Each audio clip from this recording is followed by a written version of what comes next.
नमस्कार,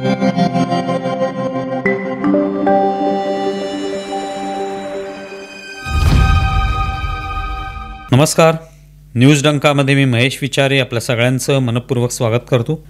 मित्रांनो, वोट चोरीच्या आरोपासंदर्भात आता 1 नोव्हेंबरला मुंबईत मोर्चा निघणार आहे। मतदार याद्यांमध्ये घोळ आहे, 1 कोटी मतदार घुसळले आहेत असा आरोप महाविकास आघाडीसह राज ठाकरे यांच्या महाराष्ट्र नवनिर्माण सेनेने सुद्धा केलेला आहे।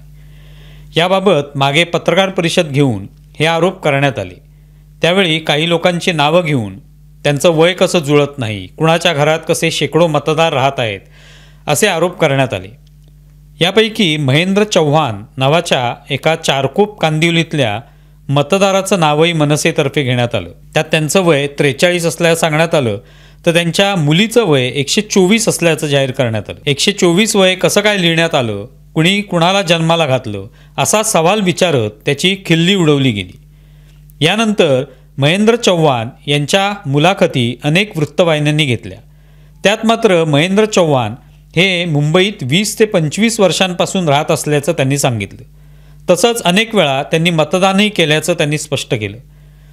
त्यांनी एक गोष्टही स्पष्ट केली की त्यांच्या मुलीबाबत जे आरोप करण्यात आले आहेत ती त्यांची मुलगी नसून पत्नी आहे। तिच्या वयाचा जो घोळ घातलेला आहे ती निवडणूक आयोगाची चूक आहे, पण अर्थात ही चूक असतानाही त्यांना कुणी मतदानापासून रोखलेलं नाही। आता या सगळ्या दरम्यान महेंद्र चव्हाण यांना अनेकांचे फोन आले। कुणी कदाचित त्यांची विचारपूस करण्यासाठी फोन केला असेल, तर कुणी त्यांची खिल्ली उडवली असेल। असाच प्रकार राहुल गांधी यांनी सुरुवातीला केला। त्यांनी पीपीटी प्रेझेंटेशन करताना अनेक मतदारांची नावं घेतली, ज्यांची 2 वेळा नावं मतदार यादीत आलेली आहेत त्यांचा उल्लेख केला। त्यातील काही लोकांनी नंतर स्पष्टीकरणही दिलं की ते मतदार आहेत आणि ते एकाच पत्त्यावर राहतात, मात्र तरी अशा प्रकारचे आरोप मतदारांच्या बाबतीत केले जातात। मुळात असे आरोप करताना मतदार खरोखरच तिथे राहतोय का, किती वर्ष राहतोय याची सगळी माहिती खरी आहे की नाही याविषयी जर कुठल्याही राजकीय पक्षाला काही शंका असेल तर त्यांनी त्याची शहानिशा करावी। त्या मतदारसंघात जाऊन ती व्यक्ती तिथे राहते का, तिचं नाव काय, कधीपासून राहते याची माहिती घ्यायला काही हरकत नाही। पण अशा प्रकारे जाहीर पत्रकार परिषदेत किंवा जाहीर एखाद्या कार्यक्रमात त्यांचे नावं दाखवणं हे कितपत योग्य आहे? जर कोणत्याही मतदाराबाबत संशय असेल तर तुम्ही त्याबाबतच्या तक्रारी निवडणूक आयोगाला करा। आताही हा मोर्चा निवडणूक आयोगाच्या विरोधातच काढला जातोय। मग मतदारांची नावं काढून संशय व्यक्त करण्यात काय अर्थ आहे? जर त्यातील कुणी मतदार बनावट आहे, त्याबाबत पुरावे आहेत, तर ते नक्की दाखवता येतील। पण केवळ एखाद्याचं वय चुकलंय, त्याचं नाव 2 वेळा आहे म्हणून त्याला बोगस ठरवता येणार नाही। मात्र अशा प्रकारे मतदारांची नावं घेऊन माहिती जाहीर केल्यामुळे सर्वसामान्य लोकांच्या मनात संभ्रम निर्माण होतो की हे मतदार बोगसच आहेत। मुळात त्यांच्या पत्त्याच्या बाबतीत, त्यांच्या वयाच्या बाबतीत, नावांच्या बाबतीत ज्या काही चुका आहेत त्या नोंदणी करताना झालेल्या आहेत, त्याला मतदार जबाबदार नाहीत। अर्थात या मतदारांनी ती चूक निदर्शनास आल्यावर ती सुधारली पाहिजे, पण ही चूक म्हणजे त्याने बोगस मतदान केलं असं मात्र म्हणता येत नाही। सर्वात महत्त्वाची गोष्ट म्हणजे अशी जाहीररित्या त्या मतदारांची नावं घेतल्यामुळे त्या मतदारांकडे सगळेच लोक संशयाने पाहू लागतात। त्यांना अनेकांचे फोन येतात, धमकावलेही जाऊ शकते। कदाचित एखाद्या राजकीय पक्षाचे कार्यकर्ते आपल्या नेत्यानेच या मतदाराचं नाव घेऊन त्यातल्या त्रुटी दाखवल्यानंतर त्या मतदाराला त्रास देऊ शकतात। तो बोगस आहे असे गृहीत धरून त्याला मारहाणही होऊ शकते।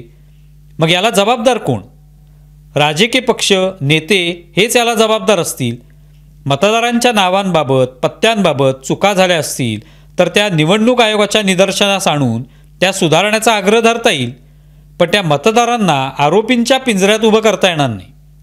आता महेंद्र चव्हाण यांनी सांगितले की त्यांनी 2024च्या विधानसभा निवडणुकीत मतदान केलेलं आहे। मग ते बोगस मतदार कसे? त्यांच्या पत्नीचं वय चुकीचं लिहिलं ही नोंदणी करण्याची चूक आहे। त्यात त्यांचा मतदानाचा अधिकार हिरावून घेतलेला नाही। मग केवळ 124 वय दाखवलं म्हणून थट्टा करण्यात काय हशील आहे? मतदारांची नावं न घेता बाकी काय आरोप असतील ते करावेत। एखादा मतदार बनावट असल्याचा पुरावा असेल तर तो दाखवावा। या संदर्भात एकतर राजकीय पक्षांनी जबाबदारीने बोललं पाहिजे। मतदार हे निवडणूक आयोगाचे नाहीत तर तुमचे आहेत हे राजकीय पक्षांनी लक्षात घेतलं पाहिजे। त्यांची नावं नसतील, नावात चूक असेल, पत्ता चुकला असेल तर त्यावर लक्ष ठेवणं ही राजकीय पक्षांची जबाबदारी आहे। निवडणूक आयोगाने सुधारित मतदार याद्या तयार करा, मगच निवडणुका घ्या हे सांगणं सोपं आहे, पण राजकीय पक्ष काय करणार आहेत? फक्त भाषणं जोडणार आणि आम्हाला निवडून द्या असंच सांगणार। त्यांची आपल्या मतदारांप्रती काही जबाबदारी आहे की नाही? आपला मतदार हा मतदानापासून वंचित राहतोय का? त्याच्या नावाच्या बाबतीत काही दोष राहिला आहे का? हे पाहणं राजकीय पक्षांचं काम नाही आहे का? निवडणूक आयोग चुकत असेल तर त्याला फटकाराच, पण निर्दोष मतदारांच्या खांद्यावर बंदूक ठेवून नव्हे। जर राजकीय पक्ष मतदारांची गोपनीयता भंग करून त्यांची बदनामी करत असतील किंवा ती बदनामी त्यातून होत असेल तर राजकीय पक्षांवर, राजकीय नेत्यांवर कारवाई व्हायला हवी। तुम्हाला काय वाटतं? प्रसिद्ध अभिनेते आणि दिग्दर्शक महेश कोठारे यांनी नरेंद्र मोदी भाजपाचे आपण भक्त असल्याचं सांगितल्यानंतर अनेक जण पुरते अस्वस्थ झालेले आहेत। आता तर या संदर्भात काही तथाकथित पुरोगामींनी व्हिडिओ बनवून महेश कोठारे यांना आरोपीच्या पिंजऱ्यात उभं केले। त्यांची सून उर्मिला कानेटकर यांच्या कारचा गेल्या वर्षी डिसेंबर महिन्यात अपघात झाला, त्या प्रकरणाला दाबण्यासाठी म्हणे त्यांनी मोदींची तारीफ केली असा आरोप आता केला जाऊ लागलाय। बरे, हे सोशल मीडियावर पडीक असलेलेच नव्हेत तर काही स्वतःला बुद्धिवंत मानणारे लोकही आरोप करू लागले आहेत।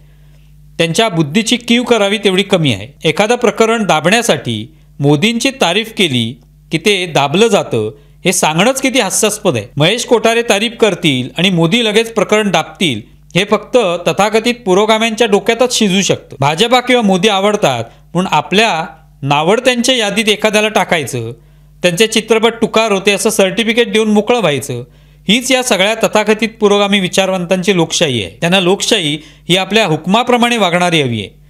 महेश कोठारेंनी जर काँग्रेस किंवा राहुल गांधी हे आपल्याला आवडतात असं म्हटलं असतं तर याच सगळ्या तथाकथित पुरोगामी विचारवंतांनी त्यांना डोक्यावर घेतलं असतं।